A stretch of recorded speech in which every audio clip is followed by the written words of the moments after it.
Ndabaramukije cyane mu izina ry'umucunguzi wacu Yesu Kristo. Uyu munsi mpagaze ngaha ndi Alex Ntahiraja, ndabahaye ikaze kugira ngo tube turaganirira hamwe amajambo y'ubutumwa bw'Imana.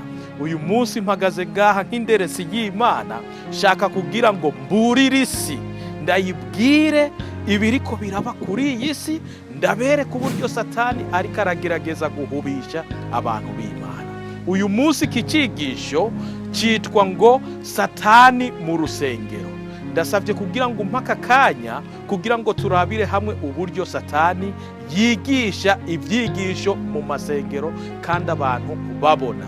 Usomye mu gitabo cy'Abanyefeso igice cya 6 uhereye ku murongo wa 11 gushitsa ku murongo wa 12, haratubwira yuko abantu b'Imana turi mu ntambara. Mwambare ibigwanishwa vyose vy'Imana kugira ngo mushobore guhagarara mudatsinzwe n'ubugunge bw'abamugwanizi. Kuko abo tunigana atari inyama n'amaraso, ariko tunigana n'abakuru, n'abafise ububasha, n'abaganza igisi y'umwiza, n'impwemu z'ahantu ho mw'ijuru. Turi mu ntambara. Iyi ntambara turimo muri iki gihe ihuza hagati ya Satani n'Imana, kandi kongera igahuza n'abayoboke bayo. Usomye mu gitabo cy'uwavugishwa n'Imana Yesaya igice cya 14 kuva ku murongo wa 12 gushitsa 14, haratubwira uburyo iyi ntambara yatanguye. Ewe ukuntu ukorotse uvuye mu ijuru, wa nyenyeri yo mu rubungubungu we, wa mwana w'umutwenzi.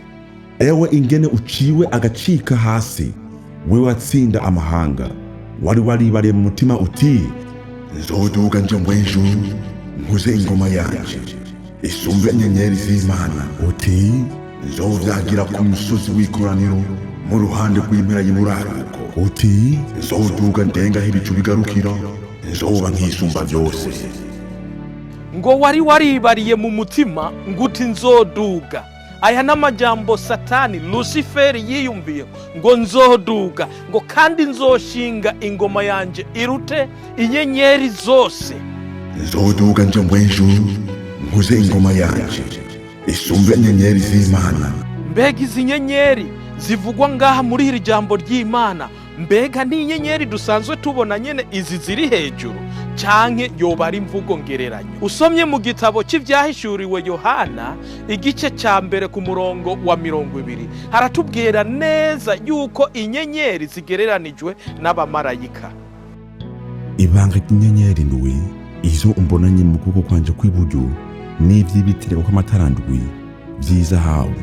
Inyenyeri ndwi nizo bamarayika bayo mashengero ndwi, ibitereko kw'amatara ndwi navyo nizo mashengero ndwi. Ku murongo wa 14 niho hacatubwira ngo yaribwiye ati, ngo nzoduga nzoba nk'isumba vyose. Nzoduga ndenga ibicu bigarukira, nzoba nk'isumba vyose. Aha, turabona aho intambara iri. Luciferi yashatse kwigira Imana, yashatse kugira ngo ahabwe icyubahiro abamarayika baha Imana. Luciferi yashatse gusumba ibyaremwe byose byo mu ijuru, hanyuma ngo icyubahiro baha Imana Luciferi abe ariwe abigihabwa. Luciferi yashatse gusengwa. Usomye mu gitabo cyitwa Inyandiko z'ibanze cyanditswe n'umuhanuzikazi yitwa Ellen G. White, kirakubwira neza uburyo Luciferi yari yifashe n'uburyo yari afise icyubahiro atarakora icyaha. Usomye mu gitabo cy'ivyahishuriwe Yohana igice cya 12 ku murongo w'indwi gushitsa ku murongo w'9, haratubwira neza ukuntu Luciferi amaze gucumura uburyo hadutse intambara mu ijuru. Mu ijuru havyuka intambara. Mikaeli n'abamarayika biwe bagwanya ca gisato. Igisato kigwanana n'abamarayika bacu, ntibatsinda, kandi mu ijuru ahabo ntihaba hakiboneka. Ca gisato c'amahero kirakorogwa, nico ya nzoka ya mbere yitwa mugwanizi, irinde ni Satani, nico kizimiza abari kw'isi bose. Abamarayika bacu bakororanwa naco. muri ico gitabo cy'ivyahishuriwe Yohana 12 nyene ku murongo wa 4 ni naho haca hatubwira ukuntu Luciferi yakorowe mw'isi agakororanwa n'abamarayika na kimwe cya gatatu c'abamarayika abo twita muri iki gihe abadayimoni. Intambara yatanguriye mu ijuru, umugambi wa Luciferi ari gutanguza ubutware bushasha canke kuduza ingoma yiwe kugira ngo isumbe ingoma y'Imana. Iyo niyo ntambara turimwo, niyo ntambara igisibije kuri uyu munsi. Intambara tugwana ni intambara yo mu buryo bw'imwemu, guko ari imana zibiri, Imana yaremye ijuru n'isi n'ikiyaga n'ibirimwo byose, n'Imana yo muri iyi si ishaka kugira ngo abantu bose bayisenge, ari we Luciferi yakorowe akugwa mu ijuru. Usomye mu gitabo cy'ivyahishuriwe Yohana igice ca 12 canke mu gitabo cy'ivyahishuriwe cyose, ubona yuko kenshi Satani agereranywa n'igisato, inzoka. Muri ubwo buryo tukaca twibuka uburyo inzoka ariyo yahenze abavyeyi bacu ba mbere, Adamu na Eva, kugira ngo dushobore kugwanya iyo nzoka ariyo Satani, ari we wa murwanizi agwanya canke azimiza ababa ku isi bose. Ni ngombwa yuko dukoresha ubuhinga Yesu yatweretse muri Matayo igice c'10 ku murongo wa 16. Nuko mugire ubwenge nk'inzoka, mumere nk'inuma atakarohe. Twifashishije iki cigwa Yesu Kristo yaduhaye, ni ngombwa yuko twiga imvugo y'umurwanizi, ni ngombwa twige ubwenge akoresha, no kwiga imikenyuro yose umurwanizi agerageza kuduheshesha.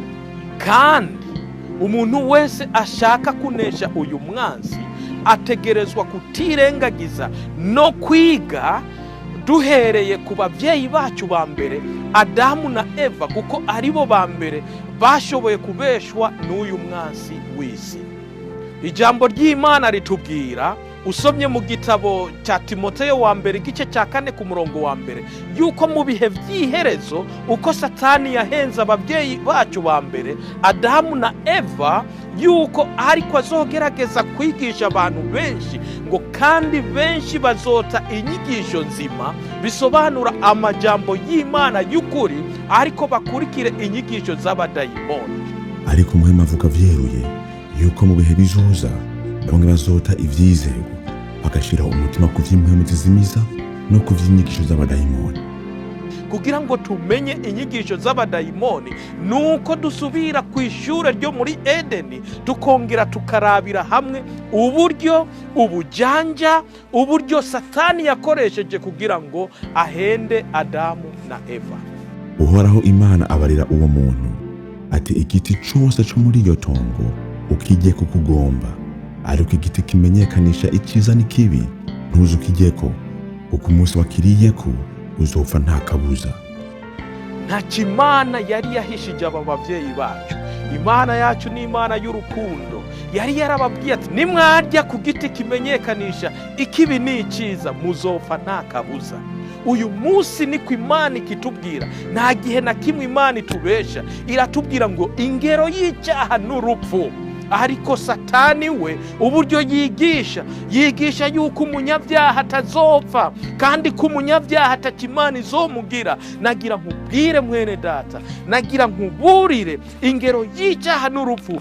Nimwarya ku giti kimenyekanisha ikibi n'icyiza muzopfa nta kabuza. Ingero y'icyaha n'urupfu, umuntu wese arenga ibyagezwe by'Imana azopfa nta kabuza. N'uyu munsi ndakuburiye mwene data, benshi barakubwira ngura amahoro, benshi barakubwira yuko atacuzoba, ngo Imana iragukunda mu byaha urimwo. Ariko uyu munsi ndakubwiye mwene data, kurenga ibyagezwe by'Imana ubamba Yesu bugira kabiri. Wewe wiyita kuri umukristo, wewe wiyita ko wamenye Imana, ariko ivyo ukora birasesema Imana, kandi by'ukuri uzopfa nta kabuza, kuko ijambo ry'Imana rivuga yuko ingero y'icyaha ari urupfu. Yesu aragukunda, ariko yanka ibyaha byawe mugenzi. Niba twaragiriye mu byaha kera, muri iki gihe dutegerezwa gutunganywa kugira ngo tuve mu byaha byacu, hanyuma tugororokere Imana. ariko Satani yigisha gute? Inzoka yarusha ubugunge ibikoko byose byo mu ishamba Uhoraho Imana yaremye. Ibaza uwo mugore iti, mbega ni iby'ukuri koko yuko Imana yavuze ngo ntimujye ku giti na kimwe cyo muri iri tongo? Umugore yishura iyo nzoka ati, ivyama ku biti byo muri iri tongo twemererwa kubijya, ariko ivyama ku giti kiri hagati mu itongo nivyo Imana yatubujije ngo ntitubijyeko canke ngo tunabikoreko kugira ngo twoye gupfa. Iyo nzoka yishura uwo mugore iti, haba n'intete nimuzopfa, kuko Imana izi yuko umunsi mwabiriyeko amaso yanyu azokwihweza mukamera nk'Imana ku byo kumenya icyiza n'ikibi. Ikibabaje nuko abavyeyi bacu ba mbere bahisemwo kumvira umubeshi Satani, kandi ijambo ry'Imana rikatubwira yuko uyu mubeshi n'uyu munsi abandanya yigisha inyigisho. Bariye ku giti kimenyekanisha ikibi n'icyiza. Nagomba mugenzi wibaze nawe uyu munsi, ni bangahe uyu munsi baryamye mu vyaha ariko batashobora no gukanura ngo babone bamenye yuko Satani yamaze kubaboha? Biyita ko ari abakristo, ivyaha ntibakivyita ivyaha kubera ko Satani yababeshe ngo ibyo si ivyaha. Ni kangahe urumva aya majambo avuga ngo ivyo vyari ivy'Abaisirayeli, ivyo ntivyabujije twebwe, ivyo ni ivy'abakera. Ariko ijambo ry'Imana riratubwira ngo ukora icyaha, kandi usomye ijambo ry'Imana ritubwira yuko gukora icyaha ari ukurenga ivyagezwe vyayo. Ni bangahe baryamye mu byaha uyu munsi ariko Satani yababeshe yuko ivyo atari ivyaha? Uyu munsi abantu benshi barihumuriza yuko ivy'ijambo ryita icyaha, bakavuga yuko ivyo ataco bitwaye imbere y'Imana. Ariko Imana iravuga ngo mugenzi, niwumvirize, ukanura amaso, utegereze, witegereze, ubone, umenye yuko ari ya nzoka yahenze sogokuruza wacu Adamu na Eva. Akarorero k'imitego Satani yakoresheje. Mbega ni iby'ukuri koko yuko Imana yavuze ngo ntimujye ku giti na kimwe cyo muri iri tongo? Yabateye gushidikanya ku ijambo ry'Imana. Ibaza uwo mugore iti, mbega ni iby'ukuri koko yuko Imana yavuze ngo ntimujye ku giti na kimwe cyo muri iri tongo? Satani yababwiye ngo ni iby'ukuri koko Imana yababwiye ngo ntimurye ku giti na kimwe cyo muri iri tongo, ariko siko Imana yari yavuze. Yari yababwiye ngo ibyo muri iri tongo byose mwemererwa kubiryako. Ariko Satani kugira ngo ateze gushidikanya no kugira ngo akwege ikiganiro hagati ya Eva nawe, yakoresheje guhindura amajambo y'Imana. N'uyu munsi niko Satani agikora. Uyu munsi ni benshi bitwa ko bavugira Imana ariko baza mu buryo bwo guhindura amajambo y'Imana, uko insiguro Bibiliya iha amajambo yayo bo barayagoreka bakishirira ko iyindi nsiguro. Iyo nzoka yishura uwo mugore iti, haba n'intete nimuzopfa. Yababwiye ko bashobora kurenga itegeko Imana yari yabahaye. Itegeko mu byibuke ni cyagezwe Imana yari yahaye Adamu na Eva ko badakwiriye kurya kw'icyo giti yababujije. Ariko Satani yigishije ko bashobora kurenga itegeko ry'Imana kandi ko batazohanwa, ahubwo mu gishingo ko bazobaho ubuzima budashira. Woba umaze kumva inyigisho nk'izi kuri uyu munsi mugenzi, hariho benshi bavuga yuko ibyagezwe by'Imana tutakwiriye kwirwa turabyitondera, ko Imana atakizoduhora kubera ko twishe ibyagezwe byayo. Hakaba n'abandi baca bigisha yuko umunyabyaha cyangwa umuntu wese yiyitirira izina rya Kristo, ibyaha byose yokora adashobora guhanwa kuko Imana ari urukundo. Icyo ni icyigisho cy'inzoka yigishije muri Edeni. Ikindi cyigisho Satani yigishije ni yuko umuntu wese ashobora kurya uko ashaka, yuko uko worya kose naho cyoba ari Imana yabujije, yuko atacyo bitwaye kandi bitazokubuza ijuru. Ngicyo icyigisho cya Satani mugenzi. Ngicyo icigisho cya Satani, ari nacyo n'uyu munsi abandanya mu mashengero yitirirwa Imana, akabandanya ahenda abantu b'Imana nk'uko yahenze ababyeyi bacu ba mbere. Kuko Imana izi yuko umunsi mwabiriye ko amaso yanyu azokwihweza, mukamera nk'Imana ku byo kumenya icyiza n'ikibi. Imana iravuga ngo nimwarya kuri iki giti nababujije muzopfa nta kabuza. Ariko Satani yigisha yuko bariye ku giti batazopfa. Uyu munsi nibwo bubeshi n'uyu munsi bubandanya. Uyu munsi Imana iravuga ngo mugendere mu byagezwe byanje, ingero y'icyaha n'urupfu. Imana iravuga ngo ibyagezwe byanje ntaho byagiye, ariko Satani yigisha yuko ibyagezwe by'Imana bitariho.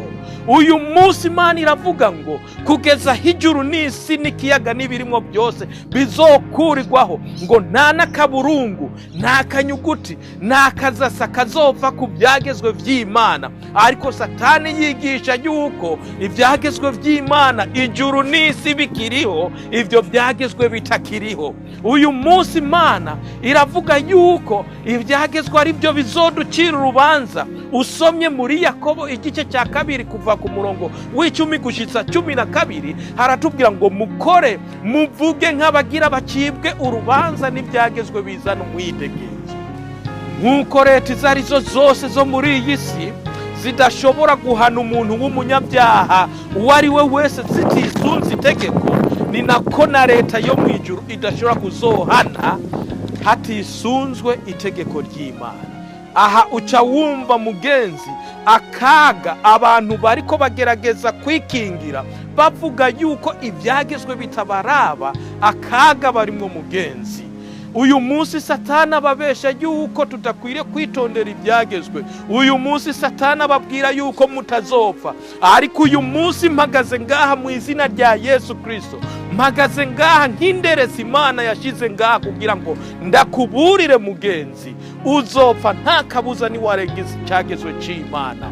Satani arakubesha ngo ntacyo uzoba, ariko uyu munsi mpagaze ngaha nk'inderesi nkuburira mugenzi. Uyu munsi Satani akubwira ngo uzoba amahoro, ariko mpagaze ngaha mvuga nti uragowe wewe ukibangikanya Imana, ukaba ufise izindi mana ubangikanije Imana yo mu ijuru. Uragowe wewe ingero yawe n'urupfu, wewe ukibazira igishushanyo wibaza yuko atacyo bitwaye imbere y'Imana. Uragowe wewe wunamira ibishushanyo, uragowe wewe wunamira ibyabajwe mu buryo bwari bwo bwose, izina ryose wocita. Wewe uragowe kuko ibyagezwe by'Imana bibibuza mugenzi. Uzopfa naho Satani ariko arakubesha, naho Satani akubwira yuko atacyo bitwaye, ariko biragutwaye mugenzi. Na wewe ukivugira izina ry'Uhoraho Imana yawe, Imana ivuze ngo ntukavugira izina ry'Uhoraho Imana yawe ku by'ubusabusa, kuko uwo rivuga ku by'ubusabusa ngo jewe Uhoraho ntobura kubimuhora. Nawe wirengagiza isabato, nawe ukizirura isabato witwaje yuko isabato yari iyo mu gihe cya kera. Uyu munsi mpagaze ngaha nk'inderesi ndakubwiye mugenzi, uzopfa nta kabuza. Ingero y'icyaha n'urupfu, wibuke kuziririza umunsi w'isabato. Kubera iki? Kubera ko Imana yaremye ijuru n'isi n'ikiyaga n'ibirimo byose, nicyo cyatumye ihezagira umunsi w'isabato ikaweza. Na wewe mwana utumvira ababyeyi bawe, ugahagarara mu rusengero uvuga yuko uri amahoro imbere y'Imana, uzopfa nta kabuza, uzopfa nta kabuza. Uyu munsi hagarara kugira ngo utangure witondere ibyagezwe by'Imana, usaba Imana ikigongwe. Nawe ukibesha, nawe ucica, nawe ugisambana, nawe ukifuza mu buryo bwari bwo bwose, nagira nkubwire yuko icyo ari icyaha mugenzi. Uyu munsi abadayimoni bariko barigisha yuko ibyo atacyo bitwaye, ariko jewe mpagaze ngaha nk'inderesi y'Imana ndakubwiye yuko ibyo ari ibyaha bizotuma utabona Imana mugenzi. Uyu munsi wahisemo kumvira Satani, uyu munsi wahisemo kumvira inyigisho z'abadayimoni, ariko ugiye kigiye kuza mugenzi aho uzohagarara imbere ya sentare y'Imana, aho uzohagarara imbere y'urukiko rw'Imana, uzokwishura igituma wanse kumvira ibyagezwe by'Imana, uzokwishura igituma wahisemwo kurenga iby'Imana yakubujije, kandi Imana yakubwiye ngo ntugakore, ariko wahisemwo kumvira biyita yuko ari abakozi b'Imana, ariko ari ya nzoka yo muri Edeni, ariko ari ya nzoka yahenze ababyeyi bacu Adamu na Eva. Kubera iki? Kubera iki wohitamwo urupfu mugenzi? Kubera iki wohitamwo urupfu? Kandi Imana yaduhaye ingabire nziza, yaduhaye Yesu Kristo ngo kuko urukundo Imana yakunze abari mu isi ariko kwatumye itanga umwana wayo w'ikinege, kugira ngo umwizera wese, uwizera Yesu Kristo akagira mu byagezwe byiwe ngo ntazapfe rubi ariko ahabwe ubugingo budashira. Mwene data, nguhaye inkuru nziza, naho wakoze icyaha, nubwo wagiriye kure y'Imana, uyu munsi uracyafise akanya kugira ngo witunganye mu buzima bwawe. Twese twigeze kuba abanyabyaha, twese twigeze kugira mu byaha. Satani yari yaratuboshe, ariko Imana yaratwuguruye kugira ngo tubone ukuri kwayo. Ibyo nibyo ngusabira mugenzi, fata ingingo, wirengagize, uhitemwo Yesu, ureke guhitamwo urupfu. Kubera iki? Kubera iki wohitamwo urupfu mugenzi? Kubera iki wohitamwo urupfu?